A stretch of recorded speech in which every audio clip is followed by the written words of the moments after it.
Imagine the birthplace of democracy, philosophy, and Western civilization, completely crushed under the iron fist of Rome.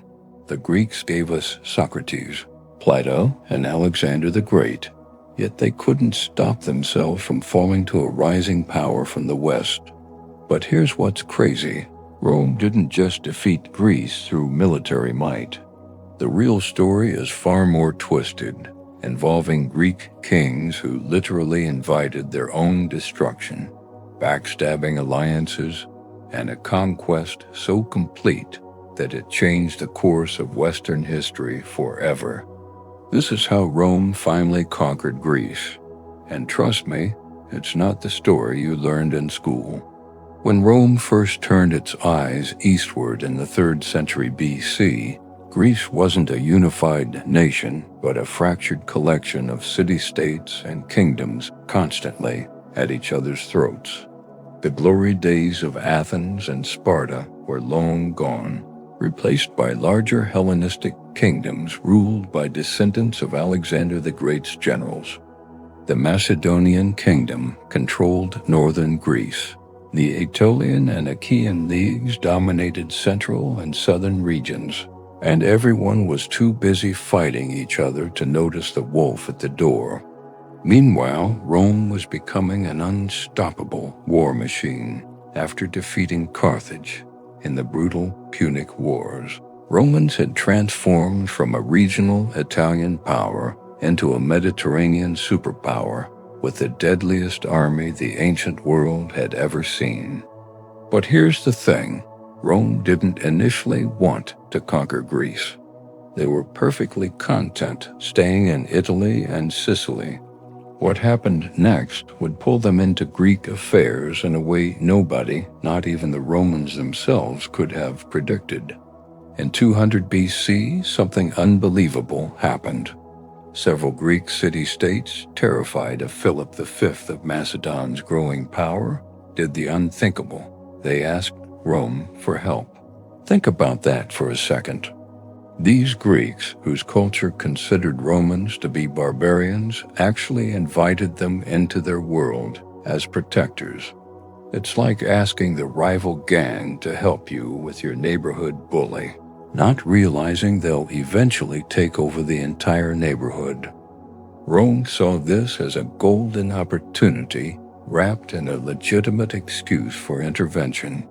The Senate, full of ambitious politicians hungry for glory and wealth, voted to send legions eastward under the banner of protecting Greek freedom. The irony is almost painful. The Greeks celebrated this Roman intervention, throwing festivals and honoring Roman generals as liberators. They had absolutely no idea they just signed their own death warrant, inviting in a power that would systematically strip away their independence over the next 150 years. The Roman legions crashed into Greece like a tidal wave. Philip V of Macedon, who'd been terrorizing Greek city-states for years, suddenly found himself facing an enemy unlike anything he'd encountered before. The Macedonian phalanx, that famous wall of spears that had conquered the known world under Alexander the Great, was about to meet its match against Roman flexibility and tactical innovation. In 197 BC, at the Battle of Cynoscephalae, the Romans revealed why they'd become the dominant military force in the Mediterranean. The rigid Macedonian phalanx shattered against Rome's manipular legion system, which could adapt to any terrain and situation. Philip V was utterly crushed, forced to surrender, pay massive reparations, and reduce his fleet to almost nothing. But here's what shocked the Greeks. After winning, Rome announced they were withdrawing and declaring all Greek city-states free. The Greeks erupted in celebration, believing Rome truly was their benevolent protector. For a brief moment, Greece enjoyed what seemed like liberation. Roman general Flamininus proclaimed Greek freedom at the Isthmian Games in 196 BC, and the crowd went absolutely wild with joy. Cities erected statues of him, wrote poems in his honor, and genuinely believed Rome had no territorial ambitions in Greece. But this freedom was an illusion, a carefully calculated political move that would prove to be Rome's most brilliant strategy. What the Greeks didn't realize was that Rome had created a power vacuum they could control from a distance. Greek city-states remained technically independent, but increasingly looked to Rome to settle their disputes and conflicts. Every time Greeks fought among themselves, Roman ambassadors would appear to mediate, gradually making the Greeks dependent on Roman approval for everything. It was conquest through influence rather than occupation, and the Greeks were walking right into the trap with smiles on their faces.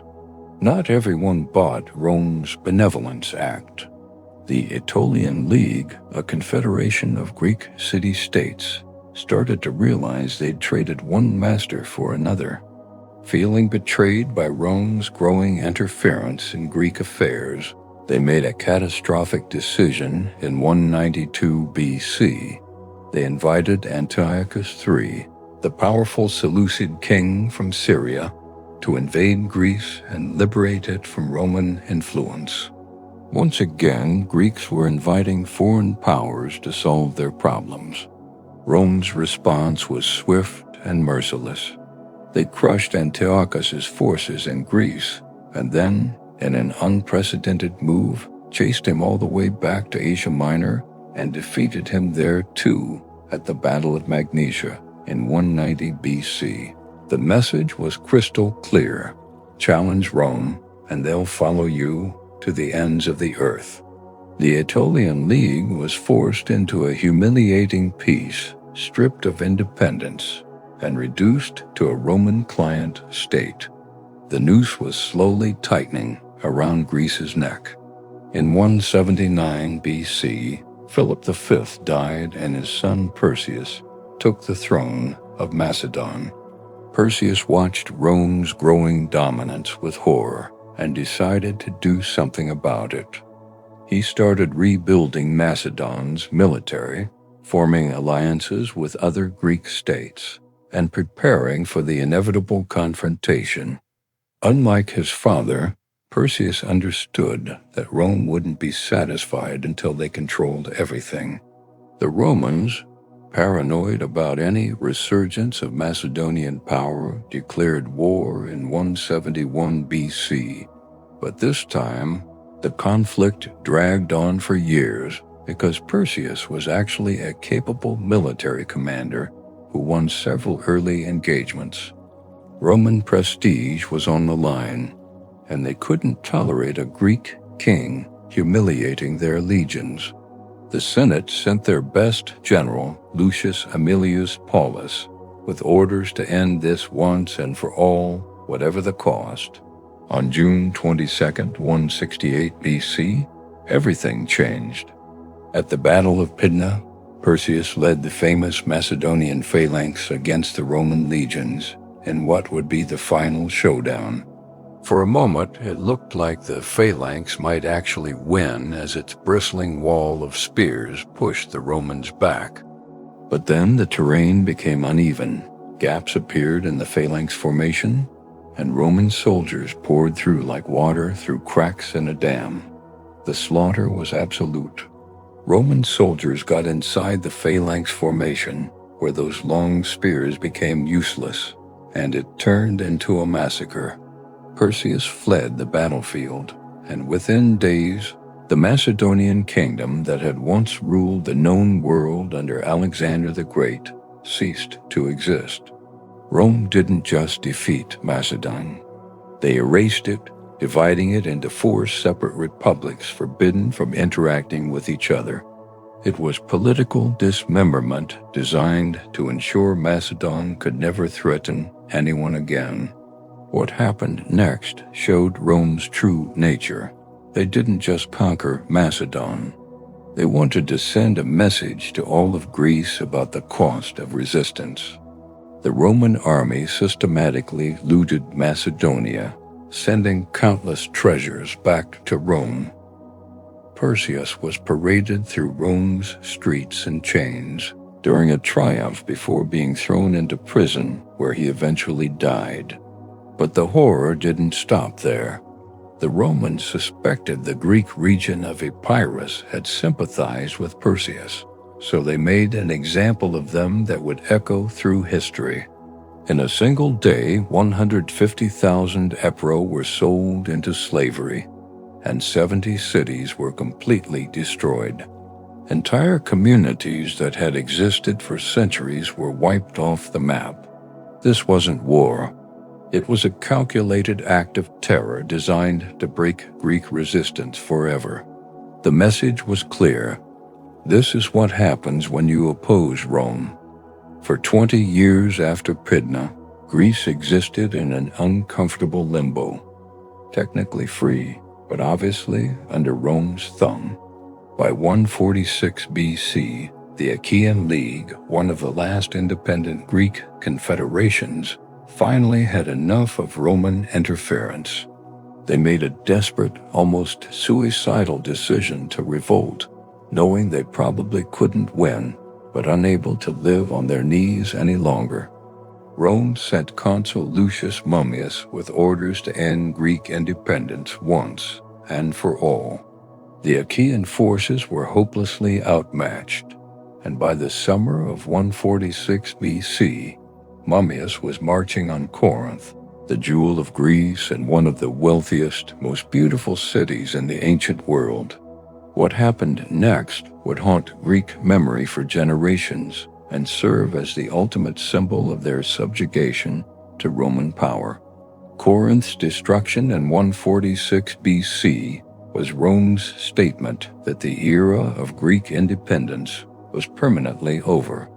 Mummius ordered his legions to kill every man, enslave all women and children, loot everything of value, and then burn the city to the ground. The flames that consumed Corinth could be seen for miles, a funeral pyre for Greek freedom itself. But Rome went even further in their cruelty. After razing the city, they plowed salt into the ground so nothing could grow there again, a symbolic gesture that Corinth would never rise from its ashes. For nearly a century, Corinth remained an abandoned ruin, a ghost city serving as a stark reminder of what happened to those who defied Rome. All of Greece watched in horror, and any remaining thoughts of resistance evaporated. The conquest was complete. In the aftermath of Corinth's destruction, Rome officially created the province of Macedonia, which essentially encompassed all of Greece. The Greeks who had once invented democracy now lived under the absolute authority of a Roman governor. Their cities continued to exist, their culture remained intact, but politically, Greece ceased to be independent. It had taken Rome less than 60 years from their first intervention to complete domination. The Romans implemented a system of control that was both brutal and sophisticated. They allowed Greek cities to maintain their assemblies and local governments, creating the illusion of autonomy, but all real power resided with the Roman governor. Greeks paid Roman taxes, served in Roman wars, and watched as their treasures were systematically shipped to Rome. The irony was crushing. The culture that had civilized the Mediterranean was now ruled by the people they'd once considered barbarians. Here's where the story takes a fascinating twist. Yes, Rome conquered Greece militarily and politically, but something unexpected happened. Greece conquered Rome culturally. Educated Romans became obsessed with Greek philosophy, art, literature, and culture. As the Roman poet Horace famously wrote, captive Greece took captive her savage conqueror. Roman nobles hired Greek tutors, spoke Greek as a sign of sophistication, and modeled their own cultural achievements on Greek templates. This cultural conquest meant that even in defeat, Greek civilization survived and spread throughout the Roman Empire. When Rome eventually fell, it was Greek culture, preserved and transmitted by Rome, that became the foundation of Byzantine civilization and eventually influenced the entire Western world. So in a weird way, Greece lost the war but won the peace, ensuring their ideas and culture would outlive the empire that destroyed their independence. It's one of history's greatest ironies that the conqueror became the conquered. So there you have it, the complete story of how Rome conquered Greece, a tale of military brilliance, political manipulation, and brutal subjugation that changed the course of Western civilization forever. The Greeks fell not because they were weak, but because they were divided, constantly inviting outside powers to solve their internal problems until one of those powers decided to stay permanently. It's a lesson about the dangers of disunity and the high price of freedom lost. If you found this video fascinating, smash that like button and subscribe for more deep dives into the most dramatic stories from ancient history. Drop a comment below. Do you think Greece's cultural victory over Rome makes up for their military defeat? And here's something to think about as you go about your day. The Greeks gave us the very concept of democracy, yet couldn't maintain their own freedom.